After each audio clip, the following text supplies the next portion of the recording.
oh hey, now we're in the inside of the temple. What happened last time was bad people started attacking. And Kratos or whatever showed up. Say, with, Kratos. I can't remember. Yeah, because it's not. They think Kratos, I think. In this I think you're right. I think you're right. Because I remember it being distinct from the Sony Santa Monica property. So. Right. This came out a few years before. I think we discussed that last time that it came out like a year or two before. Yeah. God of War came out in 2000, like March of 2005, I believe. Okay, so it came out like 2 years later. Yes. So it must happen to have a slime there. So what system is this on? This is on a couple of systems. This is on GameCube, PlayStation 2, and then they did a re-release for the PlayStation 3. It was originally for the GameCube, and then they re-released it for the other systems. Get a hold of it then. It just wasn't your day. But yeah, they basically the GameCube was a little bit stronger than the other versions, but due to the disc size of the other versions, they happened to fix. There was one disc. They added in a couple extra quests, and they added in stuff. Quest. So that's mainly what the differences were. At the moment, we're just going through the first. It's a dungeon. Yeah. So. And then for this one, we must have happened to have, yeah, as I said, I'm not cutting out the battles if it's a new enemy, and I think this one's Spider, so that's why we're not cutting out this battle. Yeah. How well did this game review again? Pretty decently, if I remember correctly. 80? I mean, how perspectives have changed, when an 80, an 80 average is not too good anymore. So. I can check the PS3 score. You picked the wrong guy to mess with. Well, I want to know how it came out among its contemporaries. So. Like, what do you mean, compared to other RPGs? Original GameCube and PS2 releases, Oh, the GameCube release was, the GameCube release was actually a higher score. 86 on Metascore, whereas the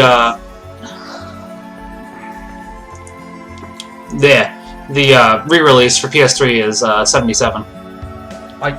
Yeah, probably because they have porting issues, probably because they expect more out. It could honestly also be due to the sequel. There is a sequel to this game. I've never played it, but they put the original game as well as the sequel onto here, so that's why that is. Okay. So very well. Speaking of which, when you 86, what does 86 usually mean to you, like as of right now? Typically it means a decent game. It has a couple of flaws, but there's nothing really inherently wrong with it. Yeah, 86 is only like 14 points from a 100. Yeah. I would say once it gets to 60 is when games typically tend to be really bad. Yeah, that's more. A 60 is kind of disappointment, as in it's got some alright aspects, but it's nothing groundbreaking. I'd agree with that, because I was going to say, I don't like the humor for Duke Nukem Forever, but the gameplay for it was fine. It pretty much, I think that one got a little slammed harder than it should have, because it pretty much plays like a Call of Duty game, so. Duke Nukem Forever? Yeah. It tried its hand at like tongue-in-cheek humor, but it really it wasn't kind good. of fell flat.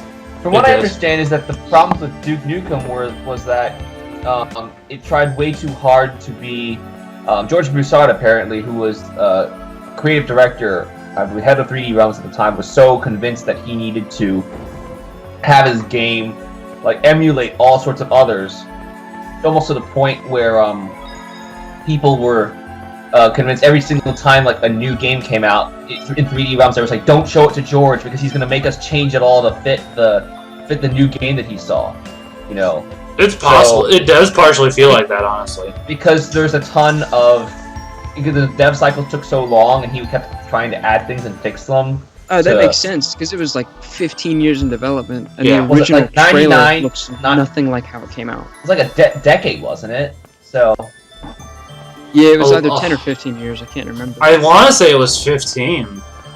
I'd have to check, but And right now we're just going through a basic block puzzle in the game, by the way. You have to kill the golems and they turn into a block. Okay. So nothing, you know, too groundbreaking, but just to address what's going on the screen, that's why we're talking about something else at the moment. I know that we... Do we want to finish off Duke Nukem Forever real quickly first, though? Yeah, real fast. So, I mean, is there any thoughts that you have? I missed, like, all the hype around it. You know, I was not, you know, actively gaming, and I just know that people hated Gearbox a lot for what they did. I thought it was... Gearbox? Yeah, Gearbox is the one... Was the one Gearbox bought the rights. Oh, they've had a lot of stumbling lately, too. They're, they released Battleborn. That was, like, their dream game, but it's basically sort of like the same thing as Overwatch. Not entirely, obviously, but it came out around the same time as Overwatch, so it got really overlooked. They had a major problem timing. Yeah. Battleborn uses kind of the same formula as Overwatch, the first-person shooter with a lot of MOBA mechanics to it. Yeah. But it was a little heavier on the MOBA aspects. Yeah. And honestly, it was a game by somebody other than Blizzard coming out around the same time that an extremely similar Blizzard game released. Yeah, it was a victim of its time. It wasn't necessarily a disappointment or a bad game. The ad for it, though, was garbage. Yeah, it wasn't marketed as heavily as Overwatch. Let me see if I can find it. Hold on. But the question is, can you compete? If you're Gearbox, what do? You have this project, you can't, like, stash it. You have to release it. Yeah, you gotta at least release it. Everyone's... Oh, here it is. Hold on. Here's the tweet that I was thinking of. Battleborn is FPS, hobby-grade co-op campaign, genre-blended, multi-mode, competitive esports, meta-growth, choice plus epic Battleborn heroes. So basically the hero shooter. That sounds like someone read, like, YouTube tags to the ad, as opposed to an actual You'd think so, but that's exactly what Randy Pitchford said, so... Is that no way? That's seriously what he tweeted. That is seriously what he tweeted. Hold on. It literally sounds like somebody's just read the tags on a YouTube video, like FPS, genre, blend, MOBA, gun, shoot, something.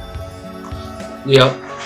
What he doesn't say? What he doesn't say? He does not say because he does not say MOBA because he ran out of characters. Are death. He ran out of characters. He only has 140. You have to remember that. Man, he does not say MOBA. He does not say MOBA. And no, I'm just saying he probably ran out of characters, or he would have. He probably people. I had a friend of mine. I think it was the Game of Year award stream. He was so excited for Gearbox. So they said they were going to make an announcement. He said, "Oh man, Borderlands 3, please," because I think it wasn't at the Game Awards. Yeah, we're working with other devs, and there was one thing I wanted to comment real quick because I forgot.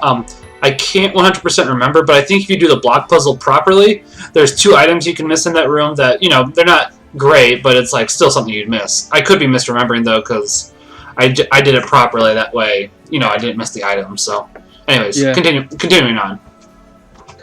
Yeah, I was at the Game Awards, and I remember everyone was just thinking Borderlands 3, but nope, Bulletstorm Full Clip Edition. We worked with EA to bring you a remaster of a game no one bought. So I liked Bulletstorm, although the language in it was bad. Yeah, it was trying to be edgy. Yeah, the gameplay for it was great, but it's like, oh hey, we're edgy to be edgy. I love the duty calls, viral marketing trick that they did. So yeah, that was pretty fun. That was pretty fun. Oh, alright, we got an actual nether cutscene coming up here. This appears to be the top. This goes into a little bit more plot exposition, so. Then that shining thing there must be the Crucius Crystal. Can't get over his voice. I know, he's not even trying to change it a bit. No, he's not. You're gonna hear a villager later on, and it's gonna be like, oh hey, it's him, again. Sorry guys, I have to turn my volume back on for it to hear this. Oh, that's fair. I was gonna say, this is a cutscene, so... Yeah, you don't even know which character we're talking about at the moment, James. That's a good point. Listen to Lloyd's voice and tell me who he sounds like. Lloyd. Oh. Wow, this symbolism. Yeah, that's like, wow, just gonna smack me with a hammer, aren't you? Angel, I would assume. So, is that Colette's real father? I am Remiel. Wow, it even has an I EL am at an the end. angel of judgment. Yeah. I am here to guide Colette. Let me look up if that's one of daughter the... the Manna lineage. On her Oh my journey gosh, to that heaven was as one of the other... seventh chosen. That's an actual angel in the Book of Enoch. I think that's non-canonical. That still makes me not exactly happy. The time has come to They're in, awaken I Goddess think they're in... Charles Martel. who sleeps. I think they're in Awaken the goddess SMT as well. Martel. It's just like the legend Rain told us That's about. this. Like right now, it's pretty fine. You know, it's establishing a world. Later on, its strawman's pretty bad. But I don't want to spoil it, so I'll just leave it at that. After this cutscene, we should talk about ukulele, by the way, before we forget. Yeah. I'm still waiting for Lloyd to talk again. It's weird that he's not at the moment. Yeah, he said like a couple words earlier, and then he said, "What?" From this Yeah. moment, Colette becomes the chosen of regeneration. The Chosen of Regeneration, by the way, is to go and restore the world. Basically, there's bad people right now, and the Chosen's quest is to eliminate them. Here's a pretty cutscene coming up, by the way. It doesn't do much, it just shows you the tower, but it's pretty. That is a very large tower. It is. There's a reason for that later. Crosses everywhere. Yeah, exactly. It's like, oh hey. Subtle. Yeah. Well, the organization that the angel was from was called Cruxus. It was So called that's the Tower of Cruxus. Salvation. It's not. Tower of I Salvation. was gonna say it's not even subtle. It's like, let me just slap you over the head a little bit. Regeneration. Also, we talked over Lloyd again. Dang it. That guard the Tower of Salvation and climb its stairs to heaven in distant lands. To heaven. Oh. I humbly accept. This was before Gurren Lagann, though. Very good. Even got like a mitre on Crucius. and like the Shall proper. grant you the I power forget of what the the priest's angels vest with was. each seal you unlock. Once Once you are reborn as an angel, this eroded world shall be regenerated. Thank you. I swear on my life I will regenerate the world. First, head south to the seal of fire. Offer your prayers in that distant land. Yes, Lord Remiel. Oh wait! Please wait! He's not Come on. gonna wait, is he? Oh, I mean, barely. It's like, I barely have time for you. Are you really my father? First, head to the seal of fire. See, he barely has time for her, so it's like, yeah, I'll address it with one quick sentence. Bye-bye! So you really are my true father. We shall meet again at the next seal. I don't care, just go do the seals. By the next seal, does he mean like, I don't know, their next the birthday or next plot, something? the next plot token. The next plot MacGuffin. See you at home on Wednesday. I was gonna say, I don't think there's any more voice acting at the moment, so. Alright. It'll come back, trust me. There's another cutscene coming up. I'll tell you when it's happening. Since I'm cutting out all the extra stuff, yeah, no voice at the moment, so. Since I'm cutting out all the extra stuff, like, extra battles as well as menus, we'll get there pretty quickly. Otherwise, I think we'd still be on episode 1. I don't think we'd even be done with this if I wasn't doing that, so. Oh yeah, because it is an RPG and a It is an- JRPG at that, so there's gonna be so much extra stuff. So much extra stuff. But no, I was gonna say we can talk. Oh wait, there's a cutscene coming up that has Lloyd talk. Hold on, I forgot about this one. So go ahead, James. Yep, I've got my volume on. All right, here it comes. Am I wrong? I'm wrong. It is a pretty cute cutscene, though. Basically, if you remember, we weren't supposed to technically leave the classroom, and this is our teacher. And Genus is the teacher's brother. Seriously? Yep. Genus is her brother, so. However, Lloyd doesn't get quite the same treatment. Genus got off easy compared to Lloyd, so. Wow. Yep. Now that you've learned your lesson, I mean, no I know in Catholic class. school the nuns used to slap a ruler on your wrist, but I don't think they'd roundhouse kick you into a wall. I don't think so either. Hold on. That's some foreshadowing to a later scene. I love the scene when it comes up, too. We won't get to it till, like, episode 6, but I love the scene. More codec. There's a lot of skits in this game. Oh my gosh. Just like in the scriptures. Uh-oh. But yeah, just like, there's a lot of exposition. So, I mean, a lot of exposition. There we go. It skipped somehow. We got it now. Okay, cool. Uh-oh. So I think the big news is that what Kevin was referring to was the fact that Platonic Games, actually, the developers of Yooka-Laylee, the Kickstarter-backed spiritual successor to Banjo-Kazooie, will not be releasing their Wii U version. It will instead come to Nintendo Switch, and apparently this caused a bit of controversy. So, basically, the internet got upset over something that they were partially rightfully upset over, but at the same time they overreacted. That's usually what it is whenever there's a new, quote-unquote, using air quotes here, controversy in gaming. It's usually people are promised something, they get it halfway, and then they complain that they were misled, lied to, and they'd like to file a class action lawsuit. And as I said, I can honestly partially understand where they're coming from because it was promised, but at the same time, they did, come out and say, all right, guys, we can't actually do it. I'm sorry. I know that you were our main crowd that we were advertising to. However, if it really upsets you, you can get it transferred to a different system. You can get it transferred to the Switch when it comes out. You can get it transferred to PC, or if worse comes to worse, you can get a refund. So they did follow the proper steps, honestly. Yeah. I mean, I don't know. I could be wrong, but I think people with the Wii U that gets donated, they probably have one of the systems that they're going to transfer it to. If not PC, I don't know what the specs are. Yeah, I have PC. I'm planning to get a Switch. I was the one that did do it for the Wii U version, so I'm a little bit upset, but at the same time, it's like, as somebody, I need to get back into programming, but as somebody that has done some programming, it's like, all right, I hear you. It's good. I get you. Oh, you're back. I took Thank you for your assistance programming earlier. and game design course for like half thanks. of the year in high school, I think in my sophomore year, but literally can't remember any of it. I would do the worksheets or the work that we had to do that day, and then I'd spend the rest of the day just reading creepypastas. Thanks, Phaedra.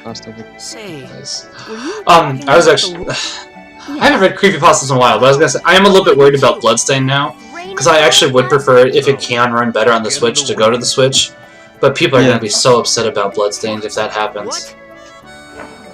Come back to back, it's like, after having looked at, Mighty No. 9, and how that turned out, people are so upset. It's better than nothing. Well, it's the nature of Kickstarter projects is that we project, all. Yeah, it's a gamble. Right. And that's what people don't realize that it's a gamble, That's why I'm waiting, honestly, for the next Shantae game, because it's like, I'm hoping. I don't think it'll be bad, because like we've seen Shantae before, and it's not like a new series or anything, so it can still stay close to its roots. However, the main thing with Shantae is people may still be upset because I think Shantae was delayed by about 2 years, wasn't it? Shantae? I think Shantae Half Genie. I think Half Genie Hero was delayed by a while. No, I love your cookies. Let me look it up. I think I heard about that. What about you, Lloyd? You promised to make her a necklace, right? Yeah, I was gonna say it looks to be a good game, but Tell me you forgot. It's almost done. I'll give it to you tomorrow. Well, considering that Inafune had a lot more problems that were wrong with his Kickstarter beyond, As soon as I find out when we're leaving, beyond But- what's going, your house to let you by the way, Shantae was 2 years late. The original release date was October 2014. At least they got it, I suppose. How good Yeah. was it compared to what they were expecting? I don't know, actually. Half Genie Hero just came out, I think. Oh, it isn't even out yet. December 20th. So, Liar. we'll find out. If I start on it now, I'll fit. Oh, really? But, I mean, they were very honest, and, By the if way, anybody I know here... If anybody's, played a WayForward game before, Sure. they Where expected do you wanna delays. They typically will say, oh, hey, it'll come out, and then just expect a delay or 5. Huh? I didn't know you had friends outside I the have to village check besides me. Star Citizen because that was Does it probably one of the matter? shadiest of Anyway, can we swing by my house? Kickstarters. So Oh I yeah, I can forgot about play Star There's a Citizen. Why are massive people worshiping controversy. it though? That's the question: is why Star Citizen is not, you know, or is it? It's supposed to be this huge, massive, absolute revolutionary, do whatever you want in space before No Man's Sky. Like, it was supposed to be even bigger than that. Wasn't it But I because actually- wasn't it because that it's PC only that people are not as unhappy about it? You know, I think because it would be easier because it's only going to be on the PC, but it's promising so much of these big things, and I think it's been given millions of Kickstarter dollars, but it's been Not even been Kickstarter. controversial because of how it's been spent on like other illicit stuff. Kind of like I mean, how I was gonna say, kind of like how Tim Schafer does that. It's like he goes ahead and does a back, you know, like a Kickstarter, and then it's like, oh hey, now we've just done $1 million Day of the Devs thing. There goes $1 million. Wow. Yeah. So wait, they blow $1 million just for that? As far as I understand, I'd have to double check. that sounds. The issue is that, I mean, we see these things happen all the time with like nonprofits and whatnot, and you know they can't. It's not realistic to expect 100% of all the money will be going. It's going to exactly that. You know, it's not realistic to expect it because there is overhead beyond that. It does go for stuff like food and stuff like that, because in the end credits of, I think, Infamous 1, they have like a tally of how many coffees and pizzas that they ordered and had through the production because it takes so long. That's what it was. Easy and quick to get to eat and drink. I remember what the controversy with Day of the Dead was now, pardon me. It was the fact that after the Day of the Dead, like a week later, they had to announce layoffs. So they had this that's big part party. of the industry churn, though. That's right, but you have this big party, and it's like maybe you should have looked at it before you did this big party. So you have this big party, you come to work the next day, yeah, I gotta lay off, dude, I'm sorry. Yeah. Was there any noise, by the way, for the made cutscene a at the mean moment? sheet cake yesterday, but we gotta lay you off. Exactly. Because I don't hear any cuts. I don't hear any noise at the moment.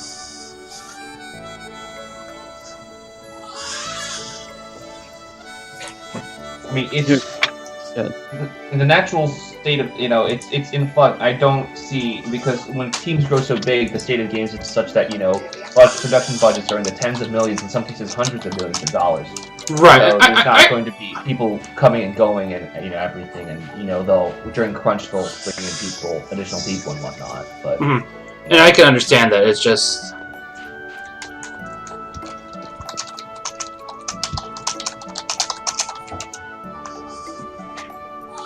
So that does make sense. Check if I have audio. Yep, I got audio still. Okay. That's why mine does this on occasion. I'm not sure why. Maybe I need to update my Flash or something. It's most of it's subtitled. Yeah, I was gonna say, thankfully it is all subtitled. It's just I can't hear now when the cutscenes are coming up with voice, so I can't tell, you know, when I can't tell James, but I'm pretty sure the next cutscene does have voice acting, so I can tell you which cutscene that is, not this one. But no, it's like, I think Kickstarter can honestly be used really well, but sometimes it just isn't. especially with these so-called these retro projects, people are buying into what they perceive the perfect game to be, rather than what the product actually is. See, that's the argument as to why Valve is never going to release Episode 3, because there's so much of an expectation for it to be the most perfect thing in life, the universe, and everything, that when it comes out, it could be the greatest thing ever, but someone's going to say it's underwhelming, and they have to have this massive, massive hype. And I still want it to come out at this point, because it's such a big cliffhanger, and it's not like Valve doesn't have the money for it. If a studio doesn't have the money for it, it's like, I totally get it, but if they have the money for it, it's like, Valve, come on. The question is, what if they write themselves into a corner, and they realize they can't solve it? It's possible. It didn't seem like they were in a corner yet, but I could be mistaken as well. I can't read that. Look at Mass Effect hitting the reboot button after that ending, you know. Oh, is Andromeda a reboot? It's not a reboot. It's basically because the continuity of it takes hundreds of years into the future. like because they're on like a cap, you know, an arc basically that will carry them from the Milky Way to the next galaxy. So it takes place hundreds of years after it. So any sort of effects that you'll have from that ending are going to be like mitigated pretty much. So. Yeah, sort of like how if another planet looked at our planet's surface, they would see dinosaurs because it's millions of light years away. I mean, like, just the effects of it would be so... Yeah, so they're so far away from at actually that point, affecting anything yet. I hear you, but at the same... massive... BioWare's made me sad for a long time now. Alright, guys. My laptop battery's about to die, so I gotta drop out. Alright, we'll catch you next time when you have the better microphone, James. I'll catch you later. Alrighty, see y'all then. See ya. Bye. Bye. But no, BioWare's just made me sad lately, and it's like, I want to like them again, but it just seems like EA has made them a complete, or not a completely, but more of a different beast than before. That's what EA does. It reaches its tentacles out and says, hey, here, come here, I can give you everything you want. Here, or they buy them out because they're in a bit of trouble, and then they take them and meld them to whatever purpose they need. I mean, like, what's the most important thing a company has? It's IP. What's the most important thing a studio has? It's IP. Oh, yeah. That's the reason. It's not because the developers are especially talented, because those can be brought in, you know? Do you know what I mean? So... Which is kind of weird, because I don't think at the time EA, or BioWare really had an IP. They had KOTOR, but that's not really them. Yeah, like, that's because they had proved themselves with Baldur's Gate. Dog has its Uncharted. That's true. I mean, they had it with they'd proven themselves with Baldur's Gate and with KOTOR. Baldur's Gate 1 at least. Nights as well? So what was that? Did you Neverwinter Nights as well, or was that Obsidian? I think that was Obsidian. I'm pretty sure that was Obsidian. Because you're right, Neverwinter Nights 1 was really good. The second one was okay. Checking.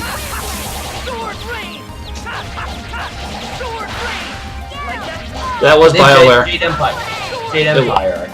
It was. I was mistaken. It was BioWare that did that one. I might be thinking the sequel that it was. I think KOTOR was the same deal too, where Obsidian got KOTOR 2 and Neverwinter Nights 2, probably. Yes, you'd be correct because exactly. Which is really it's kind of funny that's the way it happened too. Jade Empire was way before the buyout because it was original Xbox. The buyout started with Mass Effect, wasn't it? Right, and that was Xbox 360. I think Microsoft published Didn't EA buy out Pandemic? I think so. EA didn't buy out Pandemic. I thought they were contracted to work with them for Battlefront and for Mercenaries, I think. So, right. Yeah, I know because Pandemic was at least under LucasArts until LucasArts went under, and then Pandemic went under. So the whole point of what's going on, by the way, right now is Genus, you know, he lives in the town, but he wanted to come and visit a friend. We won't really find out the friend until next time, but Lloyd thinks that it's a dog, so that's what's going on in the cutscene at the moment.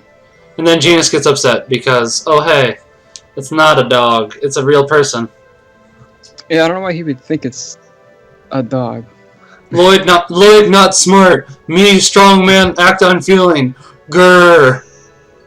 Don't get me wrong. Because his voice actor doesn't have that kind of voice. He doesn't. Don't get me wrong. I like Lloyd's character, and but he's definitely the dumb one of the bunch, and they make fun of that a lot.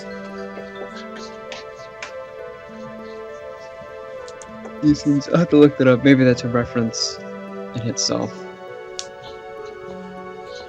It might be, I was gonna say. But yeah, see, unauthorized personnel. We probably shouldn't be here, but until we're not here, that'll do it for this episode. So I hope that you all have a great day and God bless.